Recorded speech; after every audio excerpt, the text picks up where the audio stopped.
understand what's the dark reality of this PR world. Reach is the main thing that clients are looking at. But these are the new catches in digital PR, especially in these newspapers. They are finding it difficult to make revenue.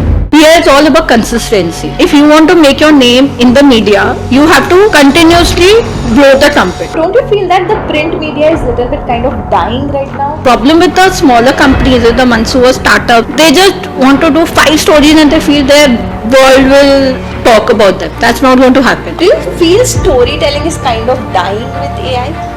People say that AI will replace content writer. It will never happen. AI cannot give you that output which a journalist can write or a content writer can write the article for you. That can never happen. We have recently had a podcast where one of the controversies in India that's about Vijay Mallya got totally reversed with a single 4-hour podcast with Raj Shamani, right?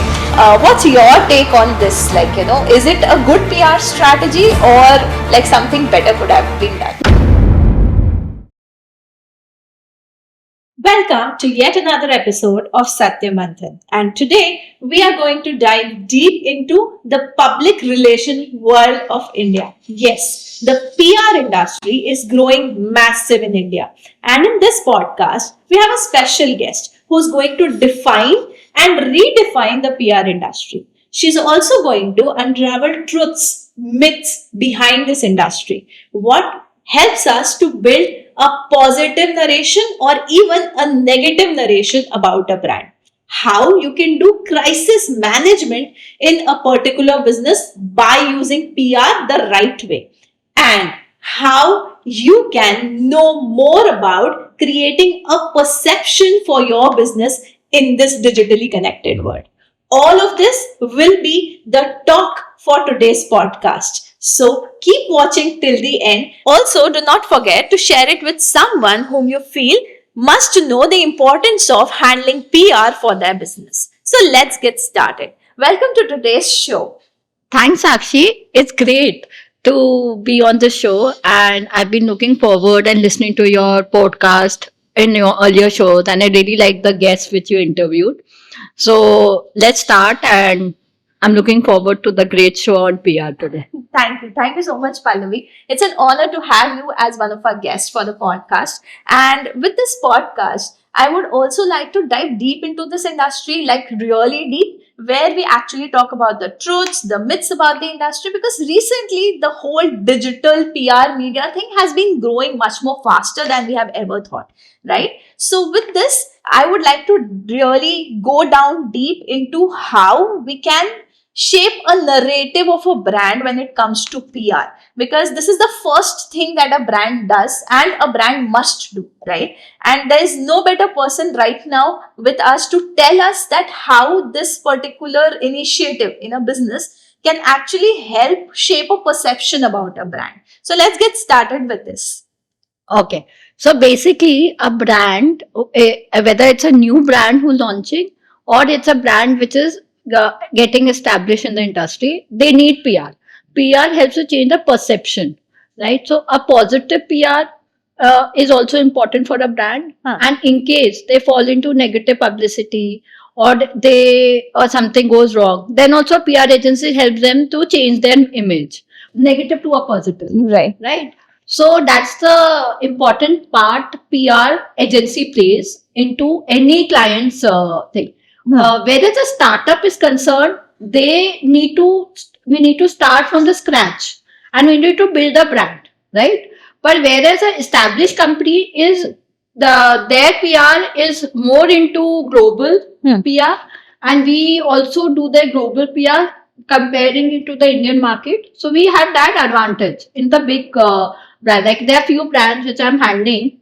They are public listed companies. So they are already expanded in 8 to 10 countries, right? So their PR, we get a lot of learning also because we get to have a comparison between the Indian and the Indian PR industry, how is it evolving versus the global PR. Right. So, moving towards much more deep, I'd like to understand what's the dark reality of this PR world, that most people don't understand. Because most of the times I have talked to business owners, they're like, okay, PR karna hai, so let's put it down in some newspapers, go down for some reports, or maybe like, today influencer marketing is there, podcasting is there, various formats have been coming up, right? With the media channels growing wider and wider in the digital space. But then at the same time, is there also something that people normally don't talk about or don't understand? Yeah, see, the thing is, these days, PR is a mixture of. See, earlier it was only traditional PR, which only involved print. Everybody wanted ET. Huh. ET, if you have come in ET, means you have rocked the world, that type of thing. But now things are still people want ET. ET still has its importance. But at the same time, we have new mediums emerging. One is digital PR, second is podcasts. Right? So all these mediums which are emerging, and TV though still plays an important role. Coming on TV is like the end. Okay. But all these mediums starting becoming paid now. Podcast, obviously they have a good reach. People want to go for famous podcasts because they have a good reach, good digital reach they have. They look at numbers. If you ask somebody, if you ask my client, I want to get featured in a podcast. Okay. Then I'll ask him that what is the spend you can spend. So he's like, if it's a good podcast, it can spend 50 to 60,000, but you'll have a good reach. Reach is the main thing which clients are looking at this time. And secondly, the thing is the online, the digital PR is also something clients want, and they want less of print. Why? Because the story stays forever. But these are the new catches in digital PR, especially in these newspapers. They are finding it difficult to make revenue. Okay. Right? So what they are doing is that you need to have a subscription of the online paper, whether it's TY or it's HT or Pioneer or any paper. What will happen is you need to have the online subscription, and a lot of stories which are coming on my client now, they can only be read, the full story can only be read if they're a paid premium member. So they need to subscribe to it. Okay. So tomorrow if I write a story about you, Sakshi, and it appears in TOI, then you will need to have a premium subscription, or the readers will have to read it. I can't access the story, and I can't put it even on my LinkedIn, because until the person is a paid subscriber to the story. So so we have serious readers who are reading the story. Okay, but earlier what used to happen is anybody could have read the story. Right. So when we talk to journalists, then we tell them that we don't want this type of story which can only be read by female readers, because not the whole world to read it. Okay, anybody. So they tell us that is not in the hand. It's the trend which is going in the way newspapers, online websites are making revenue is through this. So, but they said that we have millions of premium readers. They're saying each paper has they talk about numbers. We have per day, they're saying there are 50,000 to 80,000 people reading it. Those stories. Right. Right. So don't you feel that the print media is little bit kind of dying right now? No, we can't say it's dying, but at the same time, because of these new trends like podcasts and this, podcasts and the new videos coming in, right? It is, the new players are going into, and the new startups, they are wanting the new media. Okay, so print is still are dominating where there are established players in the market, or there are companies who are listed. So when they come up with a public issue, or when they have listed company, they have to come up with results. Okay, so once the results come out, they usually come out on the paper, right? So the results are there. Then also more of, but then that's the place where it matters to them for it to come in TY, or it come in Mint, or it comes in a financial newspaper. It's an HPL also. So it can be any paper, but it has to be. So there's a segment which focuses more on print. Okay. So But what's mostly- that segment? Because do you feel that small businesses also should do PR? Small businesses should do PR. It's very important. Why? Because a brand who's not known and he needs to start somewhere, but they need to have a consistent PR. Problem with the smaller companies, the ones who are startups or who just enter the market, they just want to do 5 stories and they feel their world will talk about them. That's not going to happen. PR is all about consistency. If you want to make your name in the media, you have to continuously blow the trumpet. Okay. So what are the different ways in which a small business can do PR, and what are the ways in which a big business can do PR? See, small business has limited budgets, right? So either pure funded, they still blow the trumpet in a big way. But the ones which are not funded, they have a problem of funds, right? And either they do it for 3 months or stop it, or they say that we want to do it for, like I had a clothing brand. Okay, so he didn't have, he got funding, but then after 3-4 months, his budget went out of thing, and he's just focusing on social. But when he started with a big bang, right? But today only with social media, it will not help him scaling his brand. What he needs is a PR push is always needed to scale. Since I am also into social media, so I realized that PR and social media go hand in hand. So you know you can go for example, like any podcast also you can amplify it through social media, right? Through LinkedIn and stuff. More and more people can know about the podcast. But if you don't do the podcast completely and you just write or just speak on social media, or you just record from a phone and do it, that will not help you reaching those people. So we need to understand the importance. Whereas the larger agencies, what we're talking about, the listed companies or the companies like HP, or you can talk about any tech company, any big brand, food brand, or a big clothing brand, they mostly, what do? Is they want TV. TV is the main thing. That TV may we need appearance at least twice or thrice in a in 3 months they need 3 times at least their appearance once in a month. That's important for them. And also they will need a print coverage also in every quarter. Okay, because their appearance to be there on, they need an article or an interview to be there in ET or in Mint or in a HT or in a top tier or in an HB. They need that category A, they need to focus on. So along with online mix, the important part for them is also to along with doing online and TV and this what you call podcast, they will also always want to have a chunk of information which they want their investors to read, their stakeholders to read, and those people mostly read print. Right. So, okay. So help me define this more in in a broader style. Okay. One, if I have a big business, like if it's a listed company, right?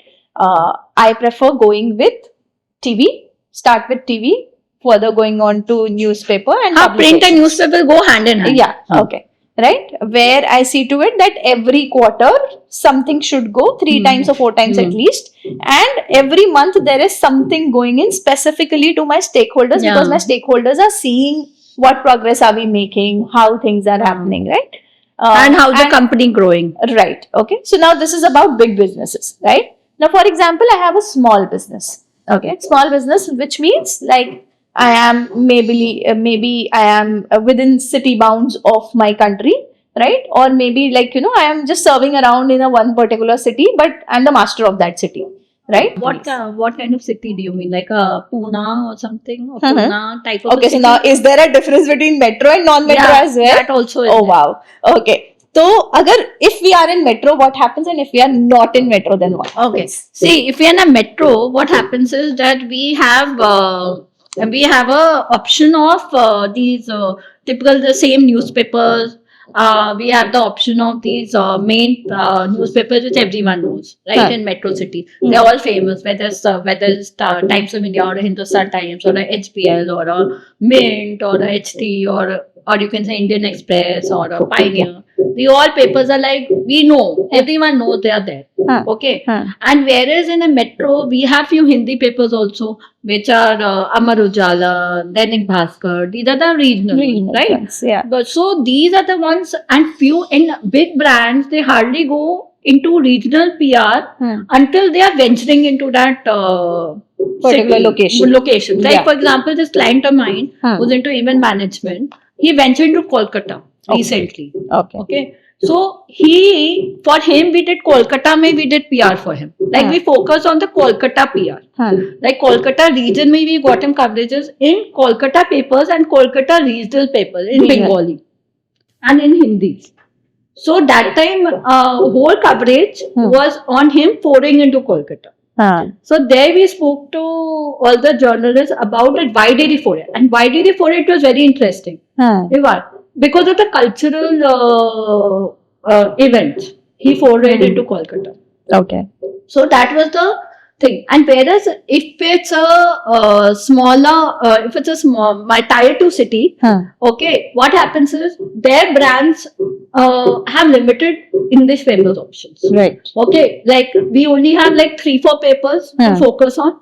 Like that's the thing like in English, we only have 4 to 5 papers in Cat A, which we had in Kolkata. Same way, in the smaller cities, we have more limitations as we go down compared to Delhi and Bombay, right? So and Bangalore. So here we had to venture into regional PR. So in regional PR, what is it? We do a city specific PR. Okay. Right, so we have city-specific papers. So if it's a Marathi region, then Maharashtra region, then Marathi. If it's a Gujarat, if you're doing Ahmedabad, I did an event for a company which is into tiling business. We did an event for them. So that is Ahmedabad specific. So what we did for them to showcase their tiles and everything, what we did for them was we focused the regional focus publications. Okay, so there we did Gujarati. So Gujarati was the main thing. So even the reporters who came for the press conference, basically they all were talking in Gujarati. Okay, and Gujarati in English was there, but they were preferring the CEO of the company to talk in Gujarati because all the Gujarati TV channels also came. So it becomes very region specific.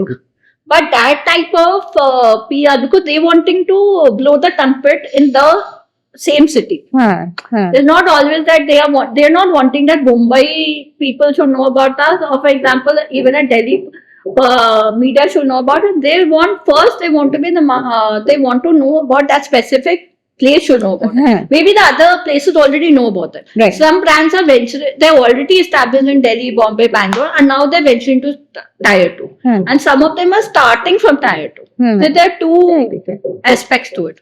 So it depends that what is the client, what kind of brand it is, what kind of client. So when a client approaches us, we always suggest them that, start from small and then grow.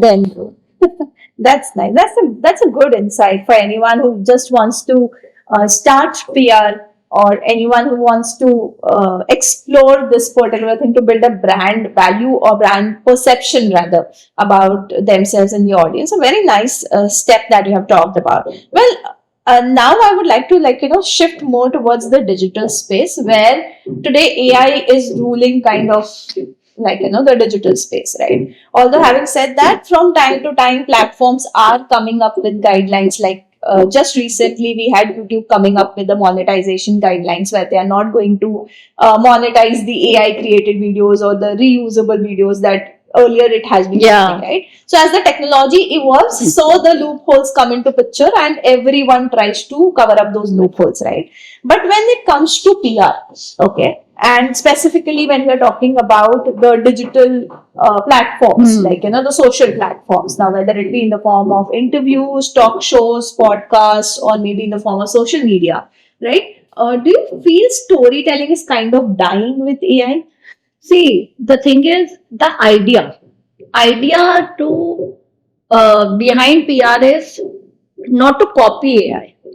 What the problem is, brands is, what they're doing is, if we are giving them an article or an interview, okay, if we are sending them questions or we're telling them to write an article, they are blindly telling ChatGPT or Gemini that give me the topic on trends, growth in digital world. Okay, for example, this is the topic. Now, the way ChatGPT or Gemini or any other AI platform will tell you, they will write your particular style they have to write the article. That style, it is so AI driven that even the journalist today or a publication, any publication comes to know it's called ChatGPT. So my point is research, take an idea, but write your own language. That's why content writers are important. People say that content writers, AI will replace content writer. It will never happen. Why? Because the quality which a content writer can write, AI can never write. Until you keep refining it still. I still feel being a journalist for so long, for so many years of experience, AI cannot give you that output which a journalist can write. Or a content writer can write the articles for you. That can never happen. How much AI can come? So, what do you think, since because we are talking about this, right? So, what do you think a content writer does which today AI is not doing? Because most of the times I've been seeing that, today people are building up narratives so quickly with AI. Whether I have to write a script or whether I have to write an article, whether I have to put it up as a blog, right? These things are becoming more and more easier, right? But at the same time, what is it that a content writer will do differently See- or a PR agency will do differently that I can't do myself? See, the thing is, for example, we can take this podcast. If you tell AI that give a script to an AI, to a PR person on the questions you need help with, they will give you the typical questions, right? They won't dive into deeper. Even if you tell them the format in which they will give you questions and even the answers if you ask them, they'll give you a very particular AI-driven format. It will not involve so much of research. It will not involve so much of insights. You will not get so many insights which you can get from a content writer. Because content writer will be researching, will be using their own knowledge and then writing. And whereas AI will just pick up things from different things and put it Sources, for you. yeah. Sources and put it for you. They won't write it for you. They will just give you an idea. So what I'm trying to say is research.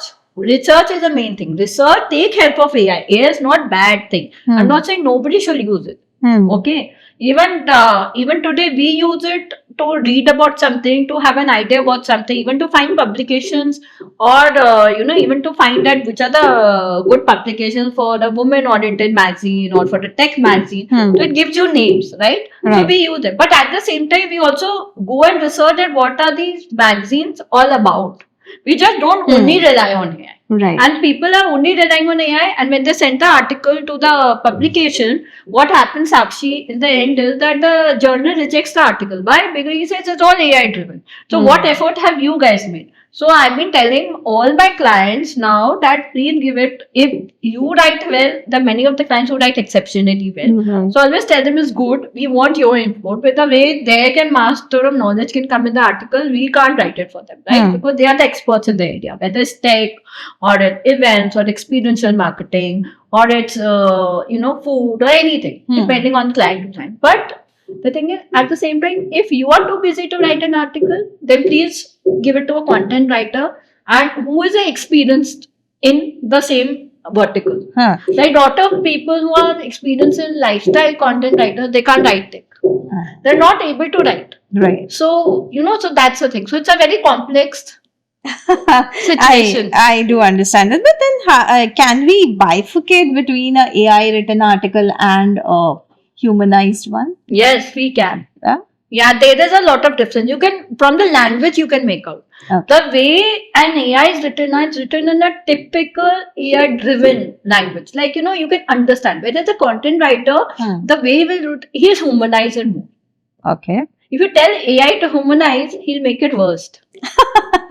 So Okay, when that's AI woes. yeah, that's the AI. It helps a lot. Even I am sure a content writer will also look at AI.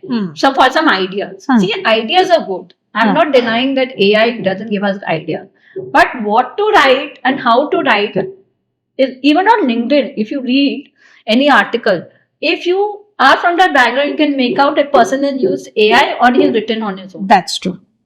That's true. There's a difference Yes. between everything. Like even if you read a script today, like since you keep on doing podcast, you read a script. The one you have made or the one you have gotten made from a content writer or a team has made, or versus a script which has been by AI. Right. There'll be, you will also understand it. Since you are from that area. See, everybody, so since I'm from the journalistic background, I understand. But reading on LinkedIn and who has written an AI script Right. or who has actually made an effort to write. I know because of the time constraint people have, and the same thing goes for press releases. People are writing press releases using AI and sending. But then again, the problem is happening in looking to, media will not carry it because they need proper language, proper idea, proper newsy element gets missed in a press release if it's AI driven. Basically, the newsy element. Right. The newsy element only a content writer can write because he will research what is happening globally, what is happening in India, what the client is talking, what the competitors are doing. See, we have to research and all that and write all that. Right. Not that that person launched the brand, and this is the amount of the brand, this is what the fruity is costing. That is not. So what the competitors are, how they are doing in the market, everything matters. Any new brand comes, we need to research and write. And if you give a newsy press release, then only it will pick up in media. Otherwise, Right. media will not pick up anything. Already they're having this too much competition. Then you can see. Right. So how long you have been into this industry? Yeah, I've been in industry. See, I was a journalist initially, okay, for 17 to 18 years. So I worked with UI.com, I worked with Exchange for Media, I worked with Mint, then I was working in Corpcom and Everest Brand Solution. So I've had around 17, 18 years of work experience earlier, okay. And then I tested the waters of PR and I started my PR agency. Now it's been, my company completed 13 years. Wow. So 13-year journey has been quite challenging. So we've dealt with so many clients across the verticals and the way media has evolved. So when we started, Sakshi, it was so easy for us to get an article covered. And whereas today, it's becoming very difficult. Why? Because the paid media has come in. Right. So with this, a question comes to my mind. Since you said the paid media has stepped in, right? Okay. So do you feel the organic PR, okay, is it losing its vibes because of the paid PR? Because it's very easy today to do paid campaigns, to go in for paid campaigns, right? It's easy to copy a campaign. For example, we have seen a very common thing. I don't know if I have been studying brands a lot. Yeah. So if we study Zomato and Swiggy, how Yeah. they compete with each other over every single message that Yeah, is put yeah. up on, whether it be billboards, whether it be print media, whether it be the ads. I mean, they have been playing with each other just like a basketball, you can say, Yeah. basketball match. See, organic media will always be the authentic media will be organic media. Paid media has come in and tell you why. These freelancers who are existing, they have tied up with these online websites and they are picking up 10 to 12 people. They interview, they take money, and then they get a quote published of the client, right? For example, they talk about, for example, what's your vision and your journey. Give a quote in 300 words. Okay, so they talk to 10 people. They'll charge like the 10,000 or 15,000 back from one person, and then they will give it to the publication, and some part of profit obviously will be there. So that way they'll do, and then they will get it published on your story. Where people are dying to go on your story, but they're not able to go due to XYZ. But what happens there also in these paid stories, the credibility goes down. Okay. How? See, the reason of credibility going down is, for example, if tomorrow, if I have to go into it, I can pay and go. If tomorrow you want to go, you can pay. But versus a established player will not like to be featured in the top 10 along with people like us, right? Because there is, he will like to be mentioned with, say, people like in his era, right? He like people to be mentioned. If it's a listed company, they will like to be listed along with the other listed company, right? They won't like an influencer coming this top 10 with them. Or probably a CEO of some Zomato or Swiggy to come up with it. Like the bigger companies do have a problem. It's a good thing for the companies who are not established. And they want to make it big. So if they come in your story in the top 10, so people have that feeling, अच्छा वो तो top 2 में दिखा उसका नाम. So maybe they are doing that well. So a lot of people don't know the reality behind the curtains, which we are revealing. You really know it, right? Having said that, also, do you feel the working as a PR agency has also evolved throughout the years, specifically with tech coming in place? Yeah, it has evolved with AI coming in, and also the new forms of, social media, tech, influencers, regional PR. all that has really evolved over the years. Huh. So we no longer only do traditional PR. Okay. We are also like these days, there's a lot of emphasis on events also. A lot of my clients want speakership opportunity in events. Huh. So it's mostly networking there and mostly being a speaker. Huh. But again, they're paid. Okay. So everything is moving towards the paid System. system. So any event you go, it won't be organic anymore. Mhm. So if you want to get a good speaker slot in any of the events happening Hmm. across, they keep on happening across the every month. We have 3 to 4 events happening, right? And the good ones also there which are Right. happening. But they're charging us to go into the event. But if your client gets a road, still he's happy. Why? Because they have 300 to the good ones have 400 to 500 people listening to them. Okay.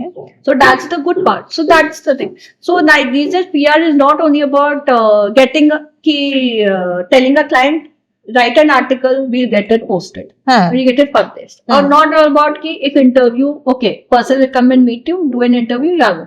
Now the interview can even happen on Zoom. Right. It can also happen on Google Meet. It can happen on these platforms. Even the LinkedIn Live has come in Hmm. for that. So there are a lot of ways media is evolving, right? Huh. And people are doing a lot of collabs also. Right. So there are a lot of collaboration with brands happening. So the influencer, like for example, these are a lot of my PR clients. They're wanting. See, first influencer was not a part of PR. Okay. Now influencer management become a part of PR. Achha. So what is happening there is that we are calling influencers to talk about a brand. It's obviously B2C Huh. mostly Huh. because B2B very few brands using influencers. Influences. Yeah? Sure. Mostly it's B2C. Hmm. B2B they use if they're launching a tech product. Okay. But B2C is mostly the influencers are being used. So these are all that my clients are saying ki we want influencers to talk about. Again, there's a challenge there. Huh. What influencer to get in depending on the client's budget. Because we have micro influencer, we have nano influencer, we have the big influencer. Huh. As you are aware, the bigger influencers, the big ones, they charge a hefty amount, Huh. right? Each of their 3 minutes will cost us 2 lakhs, 3 lakhs, right? And few influencers are like, okay, we want to do this campaign. They're launching a new product and you're wanting the product, but our budget is not more than 50,000. So do that with us, that get us 2 small ones, 2 medium ones, and 1 large one. Okay. So that's the challenge. Good bifurcation. That's a good challenge. Yeah, it's a good mix, but they are brands for the bigger biggies in the market. They do 2 big ones, and their information goes out, and people are like talking about the brand, Yeah. right? So the influencer management and even the influencers. Earlier, when the influencer management just started, we used to talk to influencers. They used to be like, okay, we do the thing for you. Okay, we charge you a reasonable price. Huh. But as it has increased, the hype has increased over influencer thing. marketing. And they're getting on Instagram and they're being on Facebook and they're being on LinkedIn and and people started knowing them. And with the channels gaining so much of viewership, they're having so many likes, and which is a different thing that they're getting paid likes also. But that's a different story altogether. But still, if a person is not, we'll be looking at his followers only, and then only we'll be approaching an influencer. Huh. Okay, and his content. Right. So the few of them have a good catch over content. A few of these influencers are too newbie in the market. And these is everybody wants to become an influencer. That's true. And even the PR That's people, they are the influencer for the brand, right? Okay. But influencers are just coming in, and they're like when I talk to influencers, I ask them what expertise you have, like what vertical expertise. See, you have to be a tech influencer, Uh-huh. or you're a food influencer. A niche. Niche. You need to have a niche. Niche Right. is important, Right. right? But these few of the influencers don't have a niche. They say we Huh. can talk about anything, everything. But then that's not a good situation, I believe. No, because if we go to a see, for example, my client has launched a new software product, right? Yeah. So obviously we have to go to a tech influencer who understands the business. Okay. Because if we go to a lifestyle influencer, he won't be able to talk about the tech part. He won't understand the nitty-gritty of it. So he won't even have the research thing. He won't even have read about it. He will only talk what we tell him to talk. So, these influencers also need to research more. They need to be honest about what expertise they have. Right. Not just to gain viewers or not just to gain clients. Like I always, my company, I give an example. Why I'm talking about internship. We don't do political PR. Okay, we don't believe in doing political PR. We are not expertise in it. So we don't take it up. If I get a query, I pass it on to my fellow industry professional. Who wants to do it, please do it. This is a number. But there's no point getting to something which you don't have an expertise of. Nice thought. Okay. Right. And good always practice. we should focus on expertise. Yeah. That's a very good practice, because with this what happens is, like, you get a sector and you get a mastery of the sectors, like in and out of a particular thing. That's very nice. So diving down deep into sometimes, people. Okay, so let me put this down this way. Has there been some time where someone said that I want to manage a negative news that is spreading about me? Yes, it has happened. Okay. So So how do you handle such cases? Oh, that's called crisis communication. Which we do it very often in PR. Okay. Like, you will not come to know that a crisis has happened. No viewer will come to know crisis happened. For example, what happens is recently happened with me. Yesterday only, a client had did an event, and that event he didn't have internal permission, right? So the press release went out. Okay, it went into various websites, right? And then they got a mail from the client saying that please don't publish this press release because it needs global approval, which they were not aware of. So it's not a fault of anybody. But where the crisis came is that we had to step in to get the news removed. And then the few editors started arguing with us that what is wrong in it? Why is it factually incorrect? Is it factually incorrect? We can correct it. But few of them said we won't remove it, and few of them were like, okay, it happens, and they removed it. So my point is, we have to, and in few situations, what we have to do is, if it's a negative news, we need to turn into positive news. So for that also, we need to tell the clients, these are the facts, but these are the things we need to work upon. We need to be transparent to the client. See, this is the way this will happen, and this is the way this won't happen. So everything is not like that. So the thing, my point here is that transparency is important with the client. Being a PR agency, we need to set their expectations. Expectations of what? Like, they will feel that, for example, if it's a negative news and we want to turn into positive, we need to explain them these are the facts and these are the things we need to work upon to make it positive news. Yeah, a lot of negative news happens and then suddenly everybody forgets about it, because there's so many news happening, who will remember until it's a celebrity. Even celebrities' news died because there are too many of celebrities which have come in, and new newbies also keep coming in, and they start, and no one and it's very few people like Shah Rukh Khan and Amitabh Bachchan, those kind of celebrities are always remembered, but no longer those kind of people exist right now, right? So that's the thing. So we have to turn a negative into a positive. But with clients, expectations are we need to do something, but just bring us magic. People should forget what the negative news is. That's not going to happen. That's not going to happen. That's not going to happen. It cannot happen because we can't give wrong, facts to the viewers also.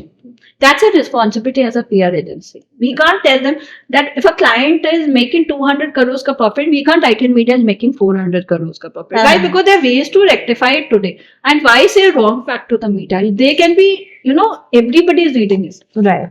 So it can be, it can create a problem for your client in the future. So to tell them the reality is the main thing. Right. And to be transparent. From first day, we are transparent to our clients. We always tell them, see, this is the place where your story can be covered. This is a place where you'll come. You really need to take baby steps. It's not that the first day आप cover page पे आओगे किसी magazine के. That's not possible. Not possible. Until you are a famous person or a person who has been in the industry for 30 to 40 years or who has a big name in that. So like I see few interior designers who I was handling PR, now they're growing, and now they don't do PR anymore because they don't need it, because they are already on the cover of these interior magazines. Why? Because they're because they have built their brand name. Yeah. And along with it, and their social media page is also so strong, where this Instagram is concerned, it's so strong that people already know who he or she is. Right. So recently we saw a very calculative PR move in India, which became also controversial. There's this one case, a long existing case, that is about Vijay Mallya, right?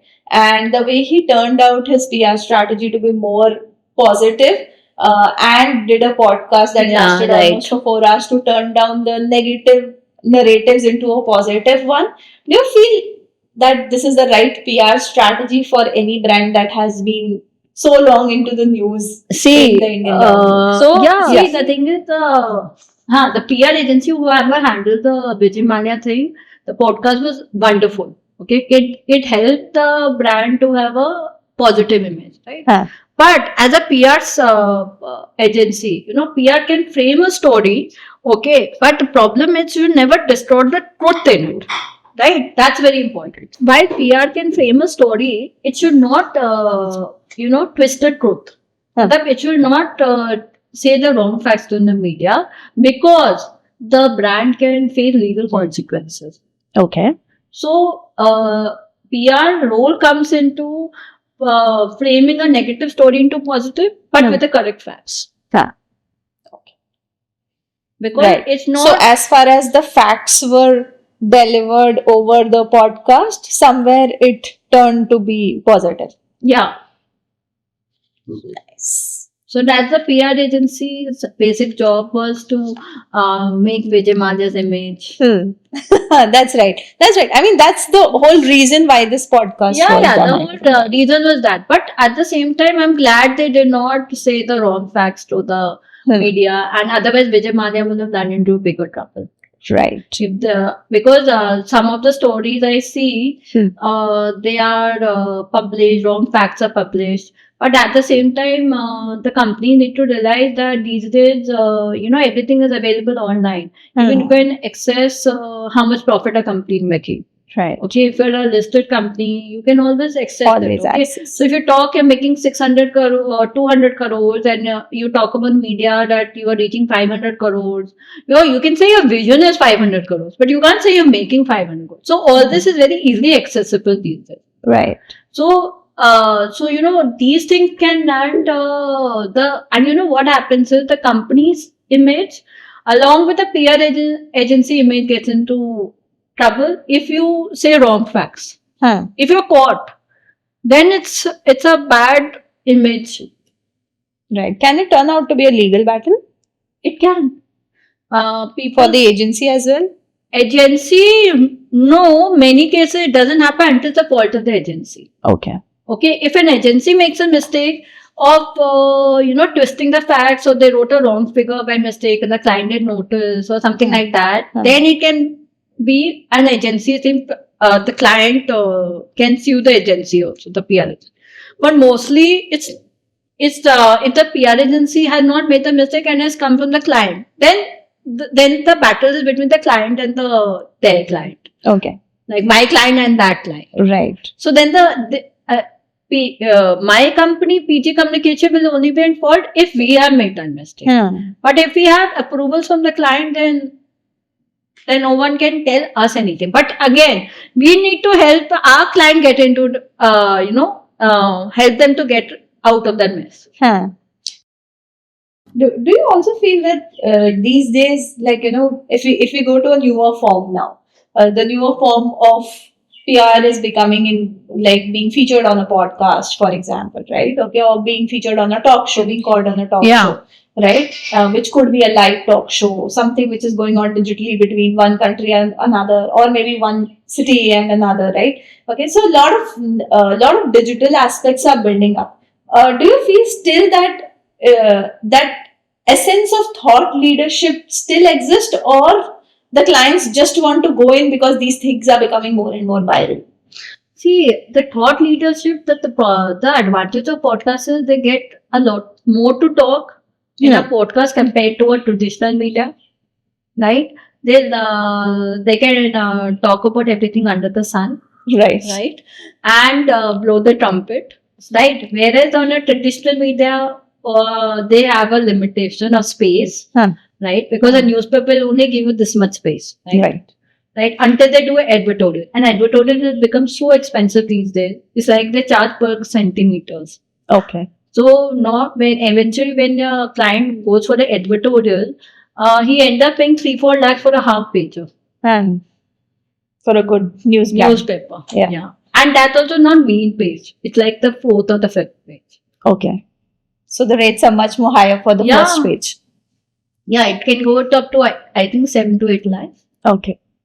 That's a huge amount. But you will not But then Yeah. there might be brands who are spending it. Yeah, they are brands who are spending. The ones who have a lot of money Hmm. and the biggies, they are spending. But the biggies are mostly, they don't need it.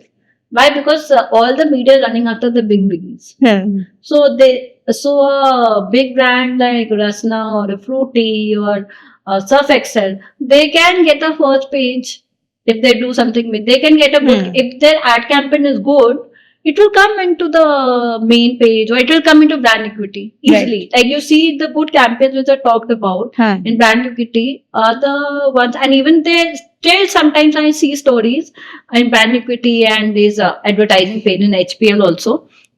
We are still talking about the Surf Excel campaign, Daag Achhe Hai, and all those campaigns come up still. Like people talk about the old campaign. Where the new campaigns, hardly anyone is talking about. And even the ones, if you see a new campaign being mentioned, until it's very good, if it's been mentioned, right? And many places in newspapers, they say it's an editorial led feature. Means that the client is given it, they've just published it. Huh. That's the difference. Whereas a story which will be always like a organic story, that will be interviewed by the journalist and been done by the journalist. When an editorial, the client can say anything, everything, and because the person is paying, he has to. They have to publish. So they won't be. They don't rectify those many facts Hmm. about the. Okay, they will be doing their little research before publishing it. They can't publish it blindly, but at the same time, not like what a journalist will do. Huh. Right. So, do you feel that there is a misconception about these big events that are happening among the clients? So, like most of the times it happens, like, that, for example, if we consider Canes. Okay. And, Now, yeah. Canes Festival earlier, it has been like where it was accessible only to celebrities, right? And today the accessibility has increased widely where we have seen many new fresh faces coming in and standing at the same stage where celebrities stand, right? Okay. How is that building up? Is this festival thing really building up a positive perception of a brand, or because people know that it's accessible through money, maybe it could turn around to be negative as well? See, people, any event you go, whether it's Cannes, it's you say a Goa Fest, everywhere people are paying and going. There's no freebies anymore. Huh. Okay, and I think when it started also, it had a nominal fee to it. But now, of course, the rates have increased, everything's increasing. But earlier, what used to happen is like these agencies, all the ad agencies enter awards in these thing, and if they win at Cannes, it's still a very prestigious issue, right? Whereas the influencers are just going there to gain their viewership, they are just doing a fashion show, they are just, doing, basically they're just showcasing their talent, showcasing their,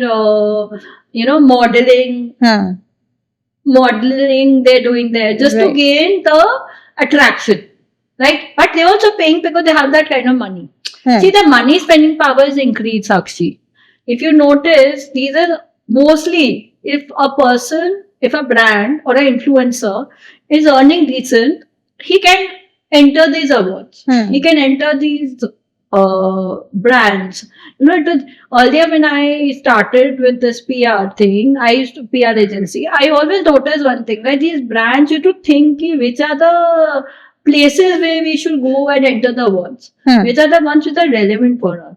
These are what has happened in because of LinkedIn and the social media coming in.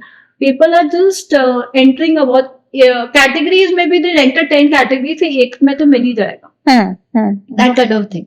But that's not true. We should always go for the repetitive ones and where it matters. Where award milna is not important. Even if a campaign has to get an award, it should go in a relevant categories. It should have some importance. It should give some credibility to your brand. Credibility is the main thing. Right. For example, these So magazines. how do you now the question arises to my mind, how do you actually calculate return on investments on these particular things, like be it a podcast, be it an event, be it a newspaper article? See, How do you classify, like, See, how do I ROI get back? ROI is something which every brand looks for. Huh. If we spending a lakh or 2 lakhs or the 3 lakhs to a PR agency, look at what ROI am I getting. Okay. See, ROI can be measured in print. Okay, we measure it in print by there's a calculation method. We measured that how big the article has come. So that's a measure to win. In online, we have a platform which covers what is the readership of the website. Okay. Okay, how many people are reading it? Huh. Okay, so that readership comes on the website and we read on that, and that's how we tell them that it's a category A website or a B category or a C category. Podcast and other new podcast the thing is, like I told you, is a readership views. How many views you have? On that, client will tell you whether he'd like to come into your podcast or not. He'd like to see your earlier links that what are the views. So the thing is, he will not like to, few of the bigger brands will not, they're willing to spend 1 lakh or 2 lakhs for a podcast. But they will want they should have excellent views. And they will have interviewed the biggies. And whereas event is concerned, it depends on who is doing the event. We have so many events happening. There's so many publications which have started doing events, but there are only few renowned ones which have been doing it for years, where people have their trust Right. on them. So we have to guide the client that don't go for any event, because people keep getting their mailers, keep pay karo, and I'll we give you the businesswoman of the year, Yeah. The award functions. the business lady, woman of the year, and what else was it? The CEO of the year, and all these things. But these are those magazines surviving on those awards. If we don't pay the money, I'm sure people are paying, and that's why they're here. But the point is, a established brand ke liye, if they pay, they will be downgraded. They will put down their value. Their value will go down if they go for any award. Okay. So we really need to, PR agency really has to advise the client that which are the awards which are really relevant and they give you credibility. Well, a brand should never let its credibility go down just to get an award. Right. This is a very important, interesting point rather, because I've seen a lot of entrepreneurs when even I work in close connection with clients. Many entrepreneurs are there who get fascinated or who get attracted towards the award functions, the getting the photographs clicked, right? Getting maybe that shield or that certificate and then putting it across their walls, and they just love it. They feel that, like, It's all due to social media. Right. Because people are showcasing their awards. They're showcasing that they were the CEO of the year or this. So it's good for the startup brands who have just entered the market. They need the credibility. So they feel that these awards and stuff, they give the credibility. It helps them to have a dominant category in the market, have a place in the market. So those are good. But so the big brands, they should only take those awards which will, for example, maybe they should go for a good, award of a good publication who has been there around for many, many years. They should not do a award by a random publication. The reach of the publication should be good. The reach of the award. It has to be, I'm not saying they should be there for 50 years, but the point is the name should be there of the publication. Right? So, and even if a magazine, like there are lots of magazines that are doing the award, everybody knows. And now, even the industry knows, everybody knows it's a paid award. They didn't know awards are free. Today everyone knows about it. Everybody knows. Earlier, when people used to get awards, people didn't know. They Right. used to say, "Wow, that guy got an award. उसने ऐसा क्या किया which we haven't done." Hmm. You know, but no, it's no longer that way now. Everybody knows that PR is becoming paid, Hmm. the awards are becoming paid, the podcast is paid, events are paid. What is left unpaid? Hmm. That is why PR is becoming tougher day by day. Okay. Got your point. So let's talk about the human side of the PR, okay? Because most of the time people come in with sensitive things, maybe like that they want to put forward, and so how does a PR manages that? Like, for example, if I know that after, say, suppose 3 months, okay, my company is going to be listed. It's still not done, but yes, 90% of the work is done, right?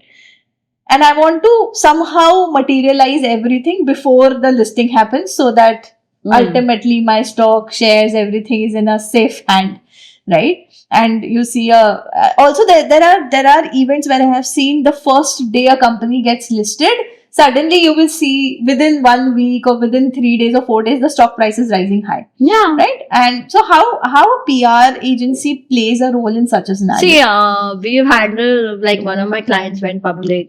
So we handled his public issue and stuff. It's very exciting, which is a very lot of hard work goes into it, because we are playing with client numbers, and each and everything is in stock market. So the figure, the way the release has to go, it gets approved by the board. Sure. Then only you can go ahead with it. There's a lot of pressure. We have to get TV channels interview to be done. We have to, brief the client and the media about their do's and don'ts. Okay. There are Because- some don'ts as yeah, well. there are don'ts also. But they can't talk, they have to talk anything that's approved by the board. Because when you're going for a public issue for any company, Huh. you have a board of directors, so everything is discussed, they're lawyers, Huh. so everything is approved and then only it goes out in the media. Huh.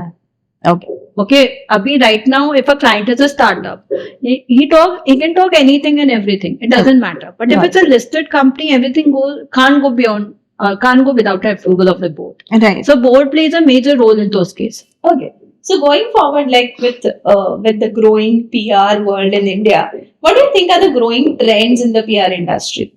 Growing trends. See, we need to, in India, we need to research more. We need to adapt the trends that are happening globally. Okay, which has started happening. We have started researching. Our people are getting exposed out in the international market. There are collaborations happening between the agencies abroad versus Indian agencies. They're collaborating and they're forming an agency. So all that has started happening. But still we used to blindly follow the international market. Now what has happened is, even they have started following us in many aspects, because we need to adapt to the international market. We don't need to blindly follow them. So when we say we need to adapt to the international market, what are the practices that we pick up from that? See, we need to study the market. Study, have good, follow the case studies, which has happened, vertical there, and then advise your client accordingly. That's what he needs to do. So, for example, one of my clients has entered the Singapore market. Okay, now he wanted to big player trumpet on, and we have entered. Okay, but if you have entered, what have you done there? My main point is: have you acquired clients? Yeah. Have you? Do you have an office there? You need to have an office. You need to acquire people there. You need to work with people there. You need to have those names. Then only you can think that a PR will work. Just you foraying into that,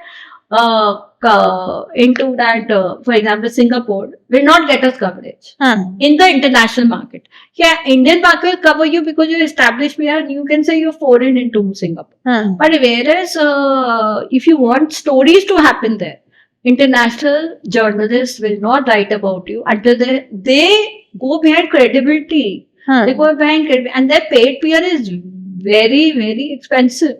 Huh. and they categorically they won't write a story until they find some credibility there. They won't let the credibility go down just to do a story on any brand. They're very particular, but they're not like Which countries are the toughest? to work with. Yeah, I mean, to do PR in. PR in, yeah. See, they have more money. The money, the brands which we work in India versus we work internationally, it's a lot of difference, lot of money. But the markets which are tough to any international market is tough until you have a partner there. Okay. Because it doesn't work like India that we call up and we get the story done. Yeah, we go and meet him. Yeah, usko, like press conference karne hold. It's not like that. There, people follow some protocols. You can't keep harassing the journalist. There, you have to send a mail and wait. Patience is the key. And then people will respond to you. But that response rate is also good compared to Indian journalists. Okay. Because journalists here get so many mails, they're hardly able to respond until you call or WhatsApp them. It's very rare you get a reply from a journalist these days. When I started PR, people used to reply. Now my fellow mates, whoever who work in my team, they tell me, ki, ma'am, we don't get a reply from a journalist now until we call them on WhatsApp. So, that way. But there, people still follow the concept of email. The protocols. They don't like, if the person is not responding for 3 days to 4 days, then only you can put him a message. Okay. Because that's the way they're, so the US market, UK market, these are the tough markets to work for.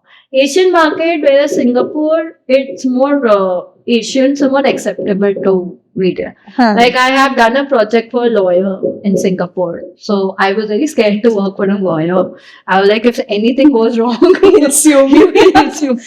But thankfully the project went very well. He was really happy and we got his coverage in Straits Times. Okay. That's the great. leading newspaper of Singapore. But at the same time, when we were approaching a journalist, we were so careful, and he was so categorically he told us that if I'm interviewing him, I want to know the following things. And he sent us a big question. I first tell him to answer that, then I think what kind of questions he to wait. So they have a very systematic approach of approaching, and they're very difficult to get. Okay. Right. So having said that, Pallavi, it has been a great discussion on the PR industry in India, and I believe we have broken a lot of nutshells where we are trying to uncover the different aspects of PR, whether it be positive, negative, physical, digital, right? Or maybe whether really the storytelling is working or are we moving towards the AI side. So thank you for adding so many deep insights, because I believe anyone watching this podcast will at least get a real picture of what's happening and what could be their next steps, right? But there is one thing that we do with all of our guests. So we do a quick rapid fire round with most of our guests, and that is just to break the ice and know you or get you into deep thoughts about a particular thing. So let's get started with a rapid fire round. Are you ready? Yes. Yes. I always see them on the shows. I always see them, these rapid fire rounds and these Karan Johar shows and all that. Right. Okay. So let's recreate this for us one then. The first thing that I would ask is one word that could describe the current state of Indian PR. Organic PR. AI in PR is overhyped or game changing? It is game changing. Right. Organic or paid media? What are you with? Organic. Still with organic? Yes. Okay. Biggest mistake brands make in the crisis? To tell the false truth. Okay. How can you manage negative PR? Negative PR by turning the story. So storytelling is the key. Wow, very good. Thank you so much, Pallavi. And any of the dream clients that you would like to work with? Dream clients? Many. One dream client that you want to work with? One dream client? There are too many, so I don't want to mention any. No, but I feel you should mention. Who knows they're watching the podcast. See, every vertical I have dream clients. Okay. So basically, right now my vision is to expand in, international market this year. So I like to expand to US and UK, which are the tough ones, and also capture my market share into Singapore and into Asian market. So That is. So if any client is listening there, can come to me and I'll be most happy to Wow, take it. that's an important. Any advice for people who are working for PR agencies, because we are seeing so many dynamicities happening, so many dynamic things are there. Any advice that you would like to give? To a fresher? Yeah. See, freshers, they really need to learn and they need to research more and they need to stick in one job for a long time because these are freshers are just jumping for money and they don't want to stick in one agency and learn because they feel that if they have learned about one vertical, whether it's technology or it's health, they will work on a company for 6 months on a health vertical and they think that they know all the journalists in the health vertical or they know how to write a press release, know how to write a story, and their writing is really, really bad of a PR person. If you take a fresher, barring from a very good school, from a good mass communication school, whether it's IMC or whether, it's a Jamia Millia or it's a Symbiosis, these schools still teach you the art of storytelling. But whereas if you see a person just who not done a mass communication course and he wants to join into PR, he will end up not writing a article or a press release or even a note to be sent to journalists has to be written properly. It has to have good language. You can't have grammatical errors in it. But these PR people, when freshers just don't know how to write. So you have to train them from a ABC to, so it's the thing is that money is important. I understand for every person, but at the same time, the credibility is there. The credibility of the agency is there. If you stay in a company for a long time, you will learn a lot of things. Like the people who have joined me in PG communication, from day one they've been there and they're there till now. So they learned from when they came and now they know so much. But the training they have undergone those 13 years. And we've done big events together. We have done conferences. They get to, I take them for pictures. They present in the pictures. Earlier it was me who was giving a presentation mostly. Now it's my team who's giving it. So there's a lot of exposure you get if you stick in one agency. You turn to learn a lot. Right. And especially an agency, which is, if they join a big agency, they can get lost. Your brand name will be there. But the learning, I feel, happens in small and mid-sized agencies. Right. Any message that you would love to give to the growing PR agencies because you have got so much of experience? Growing PR agencies, they should be, main thing for any PR agency is that, they should be ethical. They should be ethical PR and they should educate their clients on and they should not misinterpret the facts in the media. Right. Can we retake this? Yeah. So my advice to the PR agencies is to educate the clients and not to misinterpret the facts in the media. Because if they don't educate, the client can talk anything and everything to the media, right? But we need to tell them, since we are the experts, we need to educate them that what are the do's and don'ts. Like when I go for when we get a new client and when he goes in the media, we have a media training session with him, we call that. In that we explain him that what are the do's. Do's is that you can talk about your company, you can talk how you are doing, what is it. So if you're not comfortable disclosing the revenue or the figure, a lot of companies are not comfortable doing it. So then don't just say that I will not like to disclose it, but don't say any random number. Right.